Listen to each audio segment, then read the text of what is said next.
പരിശുദ്ധ പരമദിവ്യകാരുണ്യത്തിന് പരിശുദ്ധ പരമദിവ്യകാരുണ്യത്തിന് മക്കളെ, വീടില്ലാത്തവർ, സ്ഥലമില്ലാത്തവർ, ജോലിയില്ലാത്തവർ, സാമ്പത്തിക വിഷയത്തിൽ വലിയ വിഷമം അനുഭവിക്കുന്നതിൻ്റെ മേലെല്ലാം കർത്താവിന് കൃപ ചെയ്യാൻ വേണ്ടി സ്തുതിക്കട്ടെ. ഹല്ലേലൂയ.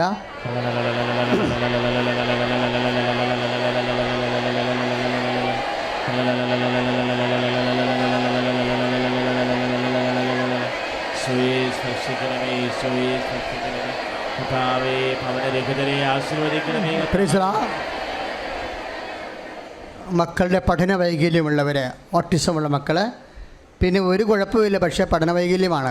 ഈ കുത്തിയിരുന്ന് പഠിക്കത്തില്ല, പഠിക്കണം മനസ്സിലാകത്തില്ല, ഭയങ്കര മാർക്ക് കുറവാണ്. എപ്പോഴും നമ്മൾ ടീച്ചറെ വിളിച്ചിട്ട് ക്ലാസ്സിൽ പോകാനേ നമുക്ക് നേരെയുള്ളൂ. നമുക്ക് പേടിയാണ് അവൻ്റെ റിസൾട്ട് കിട്ടുമ്പോൾ, കാർഡ് കിട്ടുമ്പോൾ. അങ്ങനെ കുഞ്ഞുങ്ങളെ സമർപ്പിച്ച് പ്രാർത്ഥിക്കേണ്ട സമയമാണിത്. പിന്നെ നമ്മുടെ മക്കൾ ഏതെങ്കിലും വഴി പിശകിൽ തെറ്റായ ബന്ധങ്ങളിൽ പോയി ചാടി എപ്പോഴും മൊബൈലും ഭ്രാന്തി പിടിച്ച പോലെ നടക്കുന്ന കുറേ കുടുംബങ്ങൾ സങ്കടപ്പെട്ട് ജീവിക്കുന്നുണ്ട്. അവരെല്ലാം പരിശുദ്ധ അമ്മയല്ലേ, മക്കളുടെ അമ്മ. അമ്മയ്ക്ക് ഏൽപ്പിക്കുക, എൻ്റെ മകനെ, എൻ്റെ മകളെ അമ്മയ്ക്ക് ഏൽപ്പിക്കുന്നു. അമ്മ ഈശോയുടെ മുമ്പിൽ അവരെ ഏൽപ്പിച്ച് എൻ്റെ കുഞ്ഞുങ്ങളെ സംരക്ഷിക്കണമെന്ന് പ്രാർത്ഥിക്കുക. മൗനമായി പ്രാർത്ഥിച്ചുകൊണ്ടിരിക്കുക, മക്കളെ സമർപ്പിച്ച് പ്രാർത്ഥിച്ചുകൊണ്ടിരിക്കുക.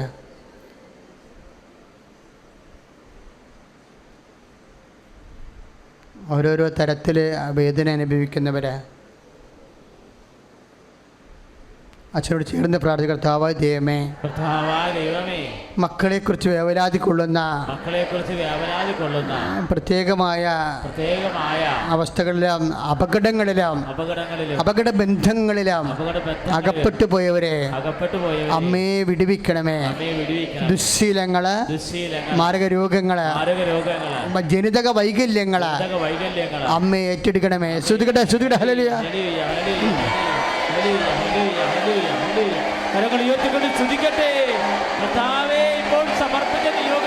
മക്കളില്ലാത്തവർക്ക് വേണ്ടി പ്രാർത്ഥിക്കട്ടെ.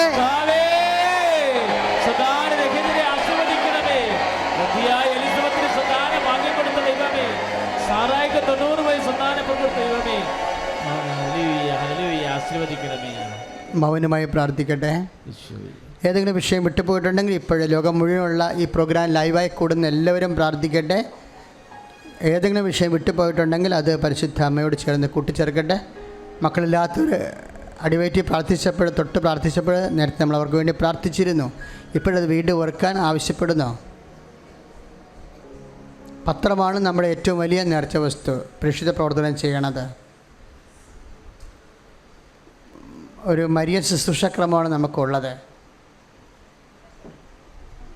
അമ്മയെ പ്രതിഷ്ഠിച്ച മാസമാണ് ഒക്ടോബർ 25, 2003 പ്രതിഷ്ഠിച്ചു. അതിൻ്റെ പേരിലാണ് എല്ലാ ഒക്ടോബർ മാസം 4-ാം ശനിയാഴ്ച നമ്മൾ റാലി നടത്തുന്നത്. ആ റാലി എന്ന് പറയുമ്പോൾ ഇപ്പോൾ വന്ന് 1,00,000 പേര് വരെ പങ്കെടുക്കുന്ന വലിയ പ്രാർത്ഥനാ റാലിയായി അത് ദൈവം ഉയർത്തി. പക്ഷേ നമുക്കൊരു 15 ലക്ഷത്തോളം ജപമാലയാണ് ഇപ്പോഴ് നമുക്ക് കിട്ടിയത്. അങ്ങനെ 2003 മുതലുള്ള റാലിയിലൂടെ 1 കോടി ജപമാലയാണ് കൃപാസനത്തിൻ്റെ ആധ്യാത്മിക ആസ്തി, മധ്യസ്ഥ പ്രാർത്ഥന. അതിൽ നിന്നാണ് ഈ ലേറ്റക്കാൻ്റെ പേർ റിക്വസ്റ്റ് ഇത്രയും ശക്തമായ രീതിയിൽ വരണത്. ഇങ്ങനെ പുതിയ പുതിയ പ്രാർത്ഥന കാലത്തിനൊപ്പിച്ചുള്ള ദൈവജനത്തിൻ്റെ ആശ്വാസ നടപടികൾ വരണത് അതുകൊണ്ടാണ്. പക്ഷേ വിശുദ്ധിയോടെ ജീവിക്കണം, ആരുടെ പേരിൽ ആരുടപടി ചെയ്താലും. പക്ഷേ അക്രൈസ്തവർക്ക് അങ്ങനെയുള്ള നിബന്ധന ഒന്നും ലൈറ്റക്കാൻ്റെ പേർ റിക്വസ്റ്റിനില്ല.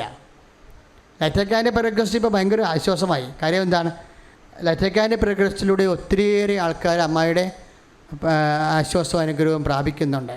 അപ്പോൾ അതിൻ്റെ സ്റ്റെപ്സ് എല്ലാം നിങ്ങൾ പത്രത്തിൽ നോക്കി മനസ്സിലാക്കിയാൽ മതി. ലൈറ്റക്കാൻ്റെ പേർ റിക്വസ്റ്റിൻ്റെ ആസ്തി എന്ന് പറയുന്നത് 2003 തൊട്ട് അർപ്പിച്ച 1 കോടി ജപമാലയാണ്. അതുകൊണ്ടാണ് നിരീശ്വരവാദികൾ തൊട്ടാൽ പോലും അവർക്ക് അനുഗ്രഹം കിട്ടും. കാര്യം അത് അവരുടെ വിശ്വാസത്തെ അടിസ്ഥാനപ്പെടുത്തിയല്ല. ലക്ഷക്കണക്കിന് മനുഷ്യരെ 4 നൂറ്റാണ്ടായിട്ട് പ്രാർത്ഥിക്കുന്ന ഒരു 10-15 കൊല്ലം പ്രാർത്ഥിച്ച പ്രാർത്ഥനയുടെ ആസ്തിയിലാണ് അവർ പ്രാർത്ഥിക്കുന്നത്. അതുകൊണ്ടാണ് ഈ ഉടമ്പടി ഇരിക്കുന്നവർ വരെ പുതിയ കാര്യം ഉണ്ടായാൽ നമുക്ക് ഉടമ്പടി പുതുക്കണവരെ പിന്നെ കാത്തിരിക്കണ്ടേ. അതുകൊണ്ടാണ് അവരോട് പറയണത് നിങ്ങൾ ലൈറ്റക്കാൻ്റെ പേർ റിക്വസ്റ്റ് ഇടാൻ പറയുന്ന കാര്യം. പുതിയ കാര്യം ഉണ്ടാകത്തില്ല ചിലപ്പോൾ 90. അപ്പോൾ അങ്ങനെ വരുമ്പോൾ ഉടനെ നിങ്ങൾ ചെയ്യേണ്ടത് ലൈറ്റക്കാൻഡിൽ പ്രയർ റിക്വസ്റ്റ് ഇടണം. അത് നമ്മുടെ കുഞ്ഞുങ്ങളെ കൊണ്ട് ചെയ്യിക്കാം. എല്ലാവർക്കും അറിയാം അത്. ഇപ്പോൾ നമ്മുടെ മക്കളെല്ലാം 6ാം ക്ലാസ് 3ാം ക്ലാസ്സുകാരെല്ലാം ലൈറ്റൊക്കെ റിക്വസ്റ്റ് ഇടുന്നുണ്ട്. അത് അവർക്കെല്ലാം അറിയാം. അപ്പോൾ അതുകൊണ്ട് മുതിർന്നവർ ചിലപ്പോൾ അറിയാൻ പാടില്ലെങ്കിലും അവരോട് പറഞ്ഞ് ചെയ്യിച്ചാൽ മതി. എന്ത് ചെയ്യണമെന്ന് പറഞ്ഞു കൊടുത്താൽ അവർ ടിക്കറ്റ് ചെയ്യും. അത് ചെയ്ത് നോക്കുക. അപ്പോൾ കാര്യം അത് നമുക്ക് ഉറപ്പാണത്. കാര്യം അതിൻ്റെ അത്രയും വലിയ ഒരു ആധ്യാത്മിക യാതനാ പ്രാർത്ഥനയുടെ വിശ്വാസവും പ്രത്യാശയും സ്നേഹവും അല്ലേ അതിൽ നമുക്ക് ഇൻവെസ്റ്റ് ആയിരിക്കണത്. അത് പ്രയോജനപ്പെടുത്താൻ നോക്കണം. പിന്നെ എല്ലാ മാസവും എല്ലാ വർഷവും നവംബറിൽ ഇപ്പോൾ ഇവിടെ തന്നെയാണെങ്കിലും സ്റ്റാഫ് എല്ലാം ചേഞ്ച് ചെയ്യുകയാണ്, ഷിഫ്റ്റ് ചെയ്യുന്നത്. ആരും മാറ്റണില്ല, ഷിഫ്റ്റ് ചെയ്യാതെ നവംബർ തൊട്ടാണ് നമുക്ക് ഇങ്ങനെ ശുശ്രൂഷയുടെ ആണ്ടുപിറവ് വരുന്നത്. എല്ലാ കൊല്ലം ഇതുപോലെ മാറ്റും. പുതിയ സ്റ്റാഫിന് ശുശ്രൂഷ പ്രവർത്തിക്കാൻ ആഗ്രഹമുണ്ടെങ്കിൽ നിങ്ങൾക്ക് ഓഫീസിൽ പേര് രജിസ്റ്റർ ചെയ്യാവുന്നതാണ്. പേര് രജിസ്റ്റർ ചെയ്ത സമയമാകുമ്പോൾ നിങ്ങളെ ശുശ്രൂഷയ്ക്ക് വിളിക്കുന്നതായിരിക്കും. 2 ലക്ഷം മനുഷ്യരുടെ ഇടയിൽ കാര്യം കാണാൻ വേണ്ടി നിങ്ങൾ ചുമ്മാ ദൈവത്തിന് ദുർവിനിയോഗിക്കുമ്പോൾ തോന്നരുത്. കാര്യം ഇത് ഉടമ്പടിയാണ്. അപ്പം അതിൻ്റെ അകത്ത് ഉടമ്പടിയാണെന്നുള്ള ബോധം ഉണ്ടാകണം എപ്പോഴും നമുക്ക്. അപ്പം അതുകൊണ്ട് അത് ദൈവദൃശ്യം നിങ്ങൾ കറക്റ്റായിട്ട് നിന്നാൽ ചില സമയത്ത് ആ 2 കുഞ്ഞുങ്ങളെ പ്രസവിച്ചെന്ന് പറഞ്ഞില്ലേ ഉടമ്പടി പുതുക്കിയപ്പോൾ അവരെന്താ ചെയ്തതെന്നറിയാമോ? അവർ ആൾക്കാരെ കയറി വന്നിട്ട് എന്നോട് പറഞ്ഞ് ഇനി എന്ത് ചെയ്യും, 20 വയസ്സായി, 20 കൊല്ലമായി. ഞാൻ പറഞ്ഞു ഇനി കൊന്നു ഞാൻ നോക്കും നീ കർത്താവിൻ്റെ കാലിലെ തൊട്ടേ. അവർ തൊട്ട് ഇനി ആ മാതാവിനോട് ചെന്ന് പറഞ്ഞ് കൊച്ചിനെയും കൊണ്ടൊന്ന് സാക്ഷ്യം പറഞ്ഞോളാം. അത്രയേ ഉള്ളതിന് 1 സെക്കൻഡ് മതി. 1 സെക്കൻഡ് കൊണ്ട് നിൻ്റെ 2 കുഞ്ഞുങ്ങളാണ് ആ ആഴ്ചയിൽ അവർ പ്രഗ്നൻ്റ് ആയത്. 2 കുഞ്ഞുങ്ങളാണ്. അപ്പം അതാണ് കാര്യങ്ങൾ. അതുകൊണ്ടാണ് നിങ്ങൾക്ക് സീരിയസ്നെസ് അറിയാൻ പറ്റും. ഒക്കട്ടെ ഒത്താ എന്നൊക്കെ പറഞ്ഞുകൊണ്ട് വരും. അപ്പം അതുകൊണ്ട് അങ്ങനെ ചെയ്യരുത്. ഞാൻ നോക്കണം ദൈവത്തോട് നിങ്ങൾ സത്യസന്ധരാണ്, വിശ്വസ്തരാണ്, സീരിയസ് ആണെന്നേ നോക്കത്തുള്ളൂ. ഞാൻ അപ്പോഴും എല്ലാവരും അങ്ങനെ ഇവിടെ ഇരിക്കണ എല്ലാവരും ഈ കൗൺസിലൊക്കെ വരുമ്പോൾ ഇടയ്ക്ക് പ്രശ്നം ഉണ്ടാകുന്നതാണ്. കാര്യം ഞങ്ങൾ മൈന്യൂട്ട് വരെ ശ്രദ്ധിക്കും. നിങ്ങളെന്താണ് ചെയ്തത്, നിങ്ങൾ തന്നെയാണ് ആ പ്രാർത്ഥനയ്ക്ക് വന്നത്, അതാ വേറെ ആൾക്കാരെ കൊണ്ട് പ്രാർത്ഥനയ്ക്ക് വിളിച്ചിട്ട് ചീട്ട് മേടിച്ചിട്ട് പുതുക്കാൻ വേണ്ടി വന്നിരിക്കുകയാണ്. അപ്പോൾ ഇന്നലെ ഒരു ചേട്ടത്തി തൈക്കാട്ടുശ്ശേരി വന്നു. തൈക്കാട്ടുശ്ശേരി വരാൻ ആർക്കും അനുവാദമില്ല, ആരെയും വിളിച്ചിട്ടില്ല. എമർജൻസി ഇപ്പം മരിക്കാൻ പോകണമെന്ന് പറഞ്ഞ കേസൊക്കെ എടുക്കും വെച്ചാൽ. പക്ഷേ തൈക്കാട്ടുശ്ശേരി വരാൻ ആർക്കും അനുവാദമില്ല. അപ്പോൾ ഇന്നലെ അവർ വന്നിരിക്കണത് എന്തിനാണെന്നറിയാമോ? അവരുടെ കയ്യിൽ 3 മാസത്തെ പ്രാർത്ഥന ചീട്ടില്ല. പിന്നെ തിരക്ക് പിടിച്ച് വന്നപ്പോൾ എന്താ പ്രശ്നം? അവിടെതല്ല, ഭർത്താവ് ആണ് ഉടമ്പടി എടുത്തിരിക്കുന്നത്. ഭർത്താവ് വീട്ടിലിരിക്കുകയും ചെയ്യണം, ഭാര്യ ഉടമ്പടി കട്ടുകൊണ്ട് വന്നിരിക്കുക. നിങ്ങളുടെ ഭാര്യയും ഭർത്താവും ഒക്കെ വീട്ടിലേ ഉള്ളൂ, കൃപാസനത്തിൽ അതൊന്നുമില്ല. കൃപാസനത്തിൽ ആത്മാവാണുള്ളത്. അതെപ്പോഴും ശ്രദ്ധിക്കണം. നിങ്ങൾ ഉടമ്പടി ദൈവത്തോടല്ലേ ചെയ്യണത്. ഇപ്പം ഞങ്ങൾ നോക്കണത് ആരാണ് ചെയ്തതെന്ന് നോക്കത്തുള്ളൂ. അമ്മയുടെ ഉടമ്പടി കൊണ്ട് മകന് വരാൻ പറ്റത്തില്ല. ആ പേര് തിരിക്കണം അതിനാണ്. മകന് വരാം, പക്ഷെ അമ്മ ഉണ്ടാകണം, ഉടമ്പടി എടുത്താളുണ്ടാകണം. അതെപ്പോഴും ഇതിങ്ങനെ കുറേ കാര്യങ്ങളുണ്ട്. അപ്പം അതുകൊണ്ട് ശ്രദ്ധിച്ച് ചെയ്യുക. ദൈവം എനിക്കറിയാമല്ലോ, ഇപ്പോൾ ഈ മരുന്ന് കഴിച്ച് കഴിഞ്ഞാലും ചിലപ്പോൾ 2 ആഴ്ച 3 ആഴ്ച കഴിഞ്ഞോടുകൂടിയാണ് എല്ലാ രോഗങ്ങളും അപ്രത്യക്ഷമാകണ പോലെയാണ് ഉടമ്പടിയുടെ നേച്ചർ. ചിലത് ഉടമ്പടി തീർന്നു. പിന്നെ ആ ബാക്കിയുള്ള കടങ്ങളെല്ലാം അതിൻ്റെ ഒരു കൃപയിൽ അതിൻ്റെ സമയത്തെല്ലാം കർത്താവ് അതിൻ്റെ ചെയ്യും. പിന്നെ മക്കൾ ആ പ്രാർത്ഥനയുടെ ഉടമ്പടി തീർന്നല്ല, ഇനി എന്താണെന്ന് വെച്ച് കഴിഞ്ഞാൽ തോന്നിവാസം പറയുക നടക്കുകയൊക്കെ ചെയ്യാമല്ലോ. അങ്ങനെയല്ല. ഉടമ്പടി അനുഷ്ഠാനം കുറഞ്ഞാലും ജീവിതത്തിൽ നിങ്ങൾ മാറ്റം വരുത്തരുത്. മാറ്റം വരുത്തിയാൽ നിങ്ങളെ കാര്യം കാണാൻ വേണ്ടി തൽക്കാലത്തേക്കൊരു മൂട് പടം ഈ ചെന്നായി കുറുക്കാൻ ഒരിക്കൽ ഇതിനകത്ത് വീണില്ലേ, കയറ്റും ചായത്ത് വീണില്ലേ, അതുപോലെ ഇരിക്കും. അപ്പോൾ ഉടമ്പടി അങ്ങനെ എടുക്കരുത്. കയറ്റും ചായത്ത് വീണിട്ട് പുള്ളി കുറച്ച് നാളത്തേക്ക് 3 മാസത്തേക്ക് ദൈവങ്ങൾ കളിച്ച് നടക്കും. 3ാമത്തെ മാസം കഴിയുമ്പോൾ പിന്നെ പഴയ പരിപാടി. അപ്പോൾ അതൊക്കെ അങ്ങനെ ചെയ്യരുത്. കാര്യം ദൈവത്തോടാണ് ചെയ്യണമെന്ന രീതിയിൽ ജീവിത വിശുദ്ധി നിലനിർത്തണം. വിശ്വാസ പ്രമാണം ചൊല്ലി.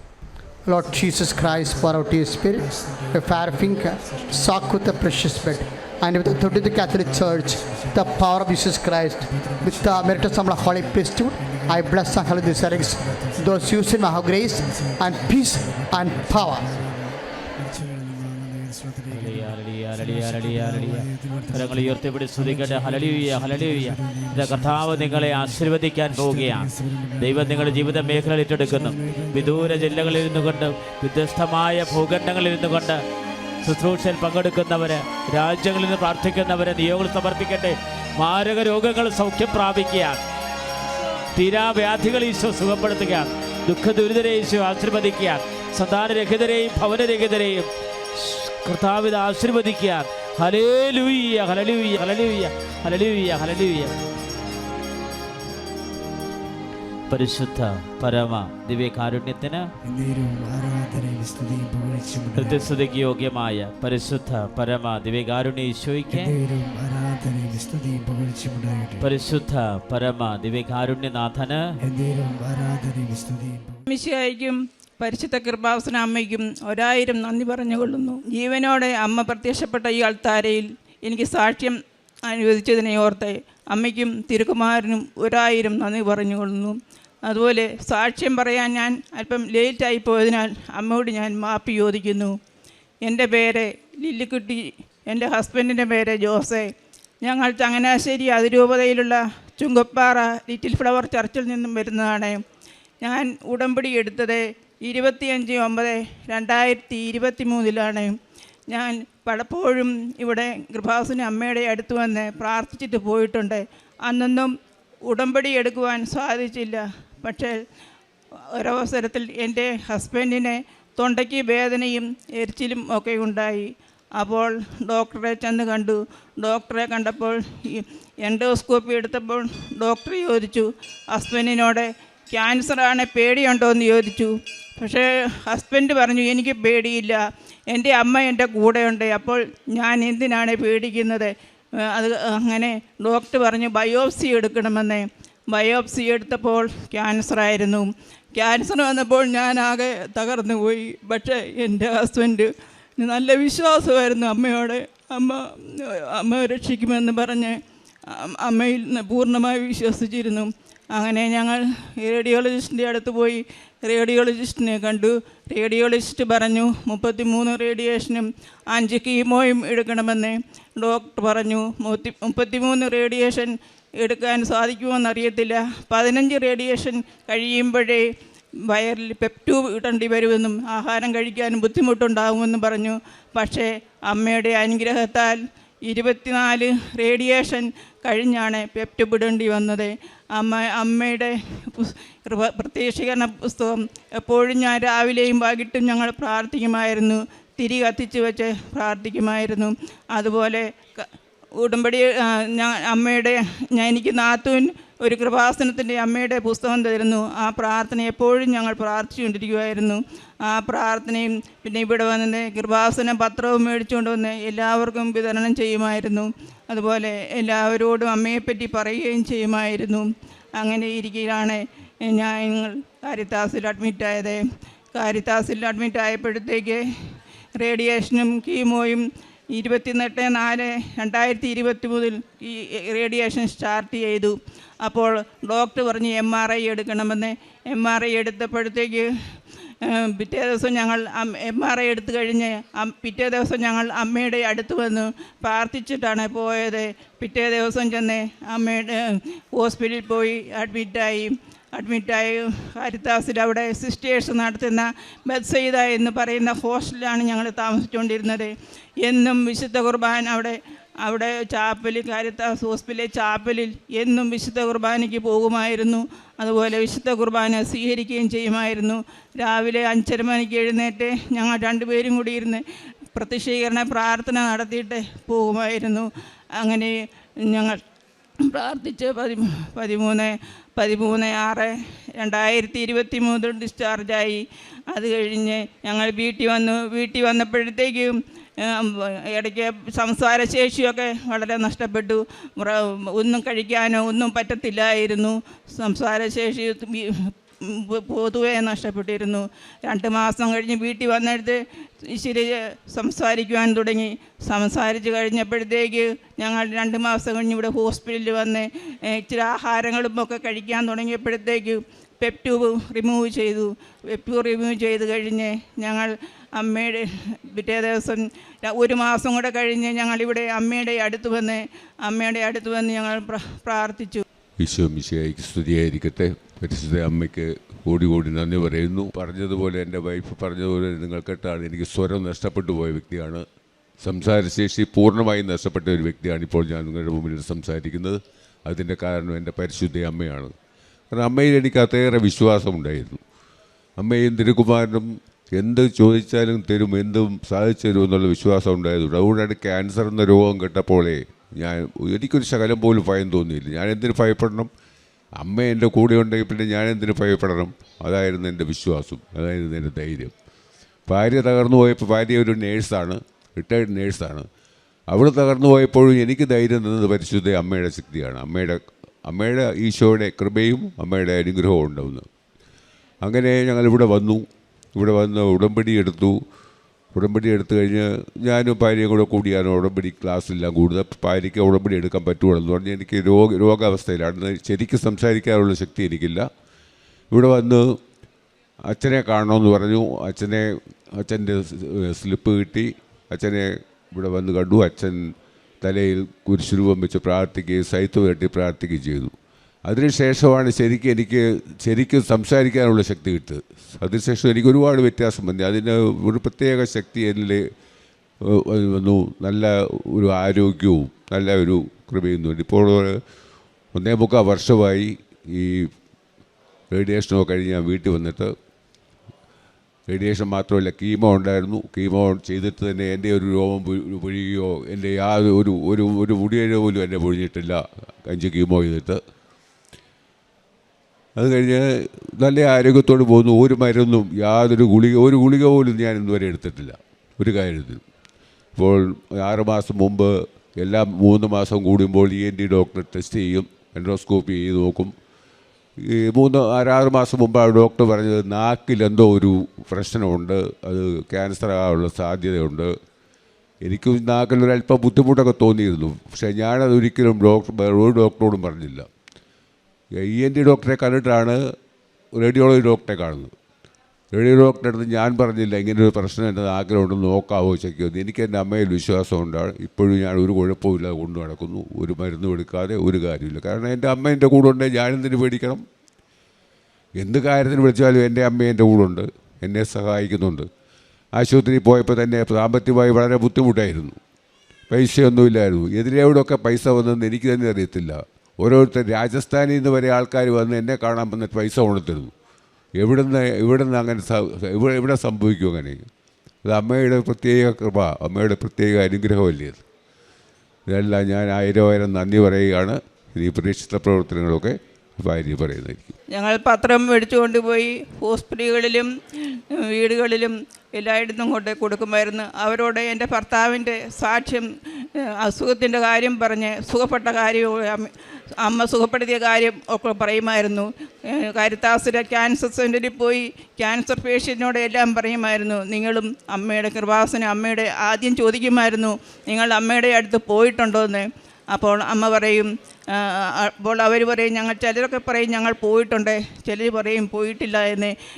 ഞാൻ അപ്പോൾ പറഞ്ഞു കൊടുക്കും, നിങ്ങളെല്ലാവരും അമ്മയുടെ അടുത്ത് പോകണം, അമ്മയുടെ മണ്ണിൽ കാലുകുത്തിയാൽ മതി, നിങ്ങളെല്ലാവരും സുഖപ്പെടും, അമ്മയൊന്ന് പ്രാർത്ഥിച്ചാൽ മതി, അമ്മയൊന്ന് ചെന്ന് കാണേ, അമ്മയൊന്ന് എന്ന് ഞാൻ പറഞ്ഞു കൊടുക്കുമായിരുന്നു. അതുപോലെ ഗവൺമെൻറ് ഹോസ്പിറ്റലുകളിലും ഞങ്ങളുടെ വീടിൻ്റെ പരിസരങ്ങളിലും എല്ലായിടത്തും പ്രേക്ഷിത പത്രങ്ങൾ കൊണ്ട് കൊടുക്കുമായിരുന്നു. അതുപോലെ കാരുണ്യ പ്രവർത്തികൾ ഗവൺമെൻറ് ഹോസ്പിറ്റലിൽ പാവപ്പെട്ട പേഷ്യൻറ്റിനെ കണ്ട് അവർക്ക് വേണ്ട സഹായങ്ങളൊക്കെ ചെയ്യുമായിരുന്നു. എൻ്റെ കണ്ണിനെ ഓപ്പറേഷൻ ചെയ്യണമെന്ന് ഡോക്ടർ പറഞ്ഞായിരുന്നു. എനിക്ക് ഈ കാറ്ററേറ്റിൻ്റെ അസുഖമുണ്ടായിരുന്നു. അപ്പോൾ ഡോക്ടർ പറഞ്ഞു ഉടനെ ഓപ്പറേഷൻ ചെയ്യണം, അല്ലെങ്കിൽ കണ്ണ് കാണാൻ പറ്റത്തില്ലായിരിക്കുമെന്ന്. പക്ഷേ ഞാൻ അമ്മയുടെ പരിശുദ്ധ തൈലം ഞാൻ എന്നും എൻ്റെ കണ്ണിന് പുറത്ത് പുരട്ടി പ്രാർത്ഥിക്കുമായിരുന്നു. അങ്ങനെയായി ഇതുവരെ ഒരു കുഴപ്പവും ഉണ്ടായിട്ടില്ല, ഒരു ഓപ്പറേഷൻ ഞാൻ ചെയ്തിട്ടില്ല. അമ്മയുടെ അനുഗ്രഹത്തിന് 1000 നന്ദി പറഞ്ഞുകൊള്ളുന്നു. എനിക്ക് രാജസ്ഥാനിൽ നിന്ന് 35,000 രൂപ ഒരു മെഡിക്കൽ ബില്ല് കിട്ടാനുണ്ടായിരുന്നു. പക്ഷേ എൻ്റെ കൂട്ടുകാർക്കെല്ലാം ഞാൻ അതിൻ്റെ ഫോം അയച്ചു കൊടുത്തു. അവരെല്ലാവരും ഫില്ലപ്പ് ചെയ്ത് അവർക്കെല്ലാവർക്കും കിട്ടി. പക്ഷേ എനിക്ക് മാത്രം കിട്ടിയില്ല. ഞാൻ പിന്നെ 2ാമതും അയച്ചു, എന്നിട്ടും എനിക്ക് കിട്ടിയില്ല.